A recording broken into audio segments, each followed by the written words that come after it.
Cuban may be selling the Dallas Mavericks to casino mogul Sheldon Adelson's widow, Miriam. I think, you look at our defense, I think, again, we talked about before the game, got to rebound the ball. How is your play inbound the ball to Luka at the logo? Hey, he's going to get doubled.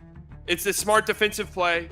Double team him, trap him at the logo, force a wild pass out or something. The Dallas Mavericks looked like they finally arrived after reaching the 2022 Western Conference Finals. While they lost to the eventual champion Golden State Warriors, their playoff run was their closest to a championship since they won the 2011 NBA Finals. But after losing one of their best players in free agency and trying to fill the void with a big trade, Dallas took a huge step back last season and missed the playoffs. Mavericks improved their roster and record this season, but an unsettling trend has persisted. Luka Doncic is playing out of his mind and continues to make his case as the best player in the league. Despite this, the Dallas Mavericks still seem far from a championship franchise, struggling against the league's best despite playing through a superstar. Plus, a bizarre recent ownership sale raises questions about how the team's basketball decisions will be made for the foreseeable future. Before we get to the content, make sure you drop, like, subscribe, and turn on your notifications to help the channel grow. And check us out on Snapchat because we've been making a huge push to show you what goes down behind the scenes on this channel. Now that we got all that out of the way, cue the intro.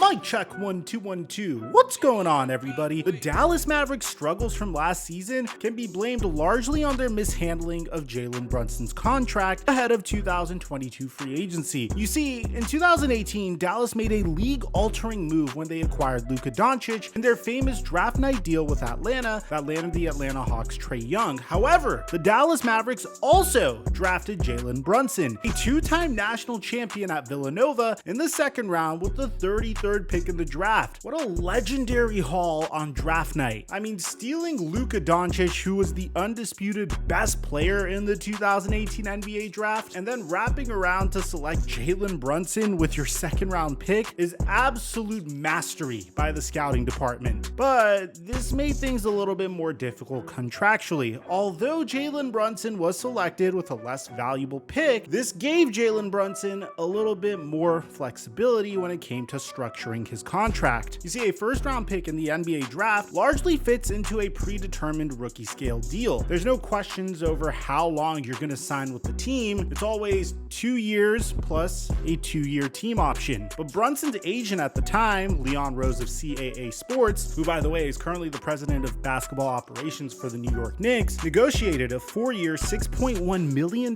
contract that looked similar to a first round contract with one key difference. The final 2 seasons on a typical first round rookie contract are team options, which are often followed by restricted free agency, which allows the original team to match any offer. Jalen Brunson's rookie contract guaranteed the first 3 seasons, but his contract ended with a non-guaranteed season, which would allow him to become an unrestricted free agent. On a completely unrelated note, the Knicks hired Leon Rose to be their team president less than 2 years later. Fast forward to the start of the 2021 to 2022 season, and the Dallas Mavericks could have preempted Brunson's free agency and signed him to a 4-year, $55.6 million extension. ESPN's Tim McMahon reported that the Mavericks didn't even offer... Wait, where are you going? I'm about to get to the part where Jalen Brunson leaves. Where are you...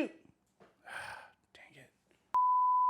So where were we? Yeah, ESPN's Tim McMahon reported that the Mavericks didn't offer a contract extension. As a matter of fact, let's forget the contract extension. The Dallas Mavericks never reached out to Jalen Brunson's representation before the season to begin negotiations. Even as Jalen Brunson transitioned from sixth man to starter during the season, Dallas still didn't offer him a contract extension. And it wasn't until after the trade deadline, a trade deadline that featured the Dallas Mavericks bailing on the Kristaps Porzingis experiment, that the Mavericks offered him that deal once he could no longer be included in a potential trade. Forward Dorian Finney-Smith signed a nearly identical contract after the trade deadline, but Jalen Brunson did not. Jalen would later talk about this part of the season when he told Dallas that he wanted to sign the extension. Like you said, I started having a monster season, and I went to them before they officially offered it to me, and then by then it was kind of too late. It was like the business came knocking on the door. And so it was time to kind of just at least look.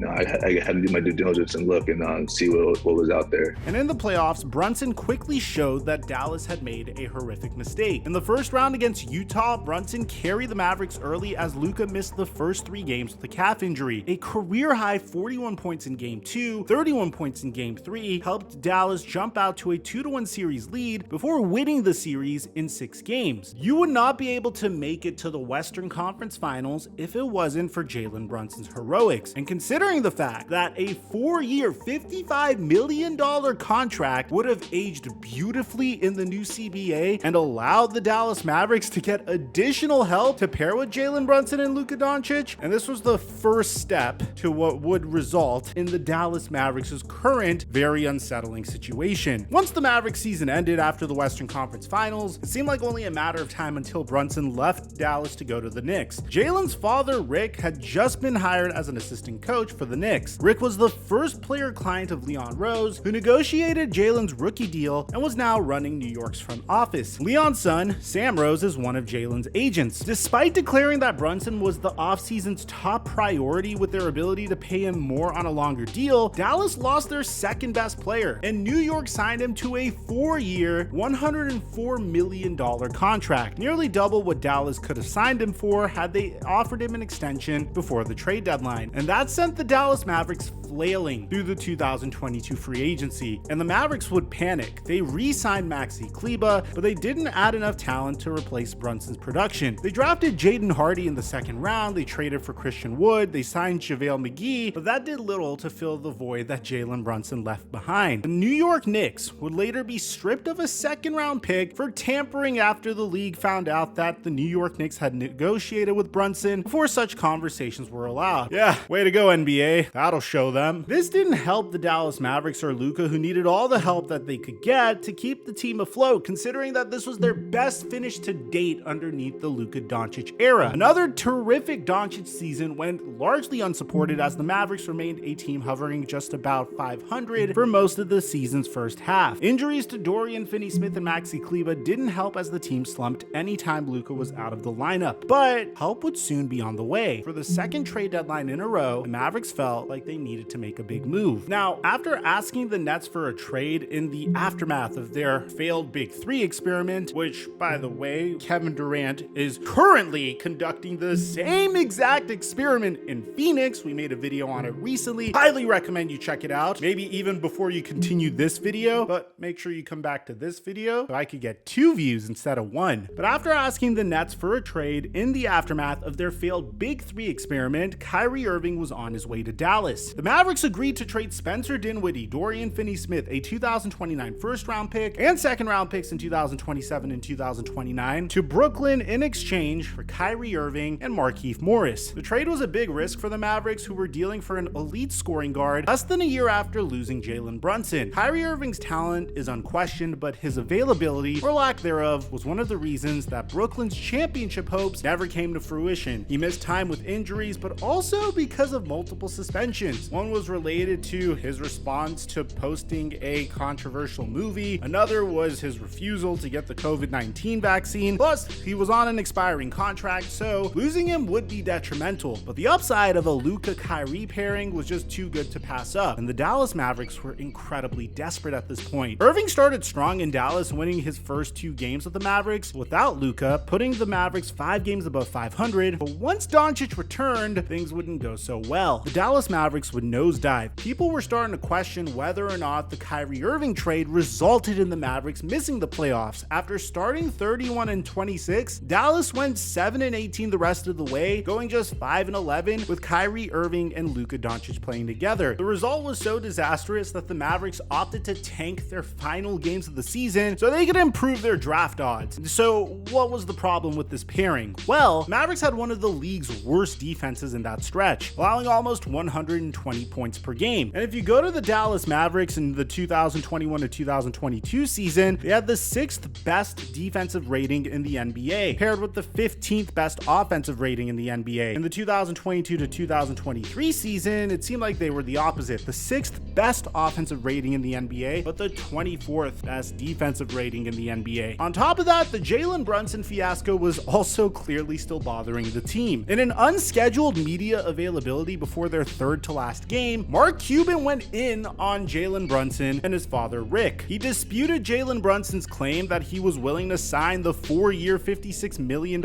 extension and claimed that the Mavericks weren't given an opportunity to negotiate before he signed with the Knicks. He blamed Rick for getting involved in his son's free agency, and after pointing out that Dallas could have given him a bigger contract, implied that Jalen went to New York for reasons other than money. At the end of the day, it was the right decision for Jalen Brunson. The Dallas Mavericks were never going to make him the focal point of the offense, and the New York Knicks were clearly willing to do that. I think Mark Cuban is just upset at himself for making the wrong decision. But with the Mavericks' play-in chances fading ahead of their second to last game, the Mavericks announced that they were resting much of their rotation while Luka played the first 12.5 minutes before sitting for the rest of the night. Dallas lost that night to the Bulls, extinguishing their postseason chances. Head coach Jason Kidd said that Cuban and general manager Nico Harrison made that decision. That was likely because Dallas wanted to increase their draft odds because they still owed a top 10 protected pick to the Knicks as part of their 2019 trade to acquire Porzingis. The last thing the Mavericks wanted to do at this point was continue helping the New York Knicks. About a week later, the NBA fined the Mavericks $750,000 for undermining the integrity of the sport by resting key players during the last 2 games. Just like the Hawks conference finals run in 2021, the Mavericks postseason in 2022 was beginning to look like a fluke. Their previous season had ended 3 wins away from the NBA finals, and the 2022-23 season ended with an intentional failure. So the 2023 offseason was going to be a crucial one for the Dallas Mavericks with a lot of questions in mind. How do you improve this team's defense? Can you get Kyrie Irving to come back? And how much patience does Luka Doncic have left? Dallas began another active offseason in the first round of the 2023 draft. After keeping their pick that ended up at 10, the Mavericks traded back with Oklahoma City to draft Derek Lively while shedding Davis Bertans' horrible contract in the process. Later that night, they acquired the rights to Olivier Maxence Prosper and Rashawn Holmes from the Kings in exchange for cash considerations. They checked their biggest box of free agency when they re-signed Kyrie Irving to a 3-year $126 million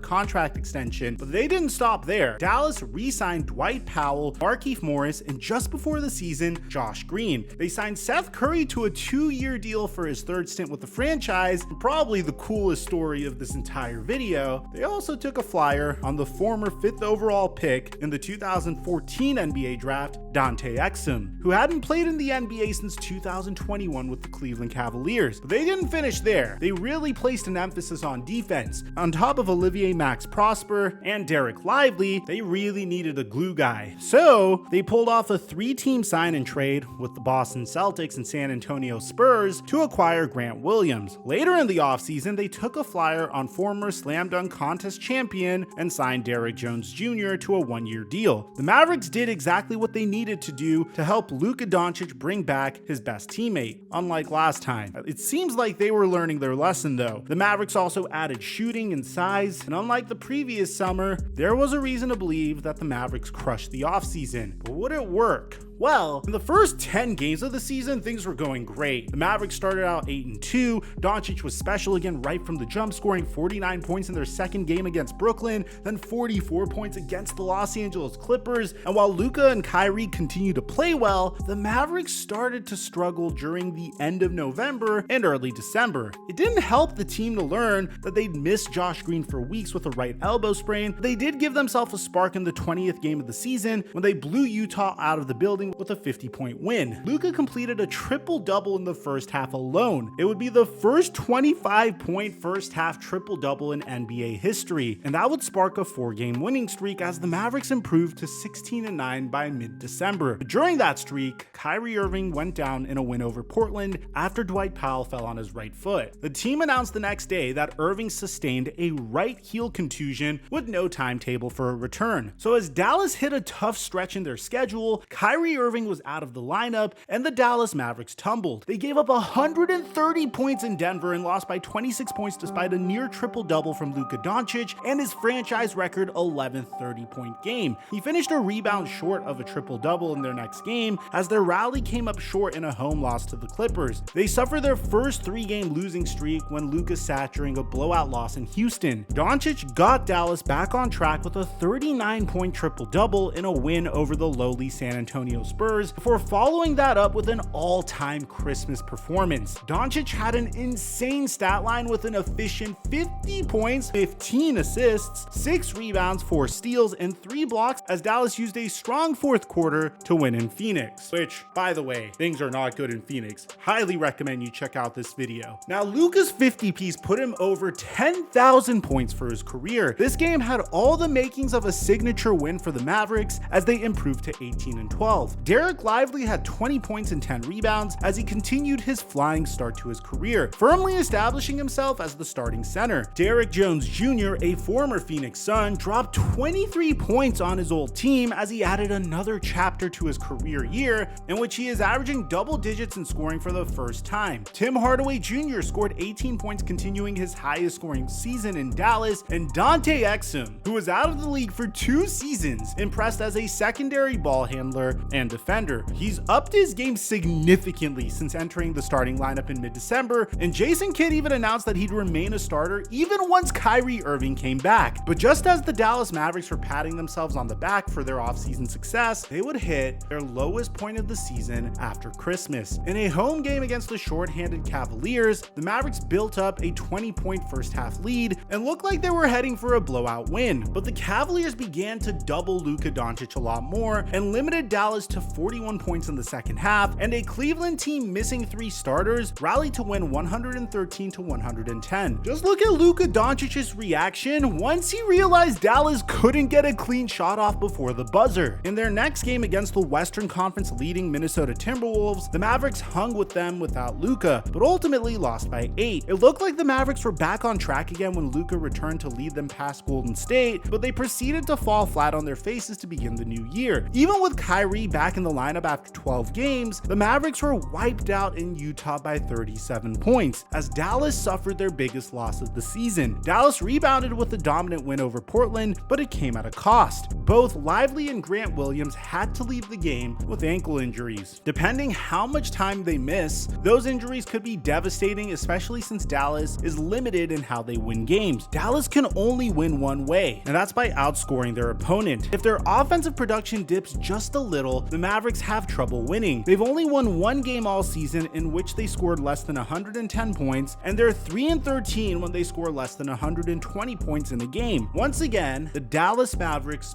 biggest problem has returned. They are a top 10 scoring offense with an offensive rating of 10, but they're also a bottom 10 scoring defense, who currently has a net rating of 21, and they rebound at a bottom 5 rate. Losing 2 of their best defensive players certainly won't help change that trend. The Mavericks also struggle to win against teams with winning records, but dominate against losing teams, an eerily similar trait to their local football counterparts. What? I'm a Dallas Cowboy fan, I'm allowed to say that. But on top of that, the Dallas Mavericks have undergone a massive change this season as an organization. It's something that has a minimal impact on the current season, but will have massive long-term implications on future roster decisions. News broke just after Thanksgiving that Miriam Adelson, the widow of casino magnate Sheldon Adelson, sold $2 billion in Las Vegas sand stock to buy a pro sports team. Shortly after, it was reported that Mark Cuban will be selling a majority stake of the franchise to the Adelson family, while he keeps his shares in the team and full control of basketball operations. About a month later, the NBA approved the sale of making Adelson's son-in-law, Patrick Dumont, the team's new governor, while Cuban became the alternate governor. Part of Cuban's decision to partner with Las Vegas Sands was the idea of building a new arena in downtown Dallas that included a hotel and casino. You see, gambling isn't legal in Texas, and the Adelsons have donated millions of dollars to various legislatures in an effort to legalize it. Cuban gave a pre-game interview shortly after the news of the sale broke, where he answered questions about the sale and revealed new information like the fact that he now owned 27% of the team. However, his most revealing comments came when he was asked about continuing to run basketball basketball operations. What exactly is the agreement in terms of basketball operations? Is there contractual language? No, because you don't do that in a sale agreement. You just don't. So there's essentially a handshake agreement, a gentleman's agreement. Well, it's a partnership, right? That's not even about that. It's a partnership, right? They're not basketball people. I'm not real estate people. That's why I did it. I could have gotten more money selling it to somebody else. Even though Mark, what happens in 2 years if the Adelson family doesn't like how the basketball's going? I mean, it's like anything else. I guess they'd have final say, for sure. He's the governor, but, you know, I felt like I have a contract in the job and I get a salary, so, I'm sure we would work it out.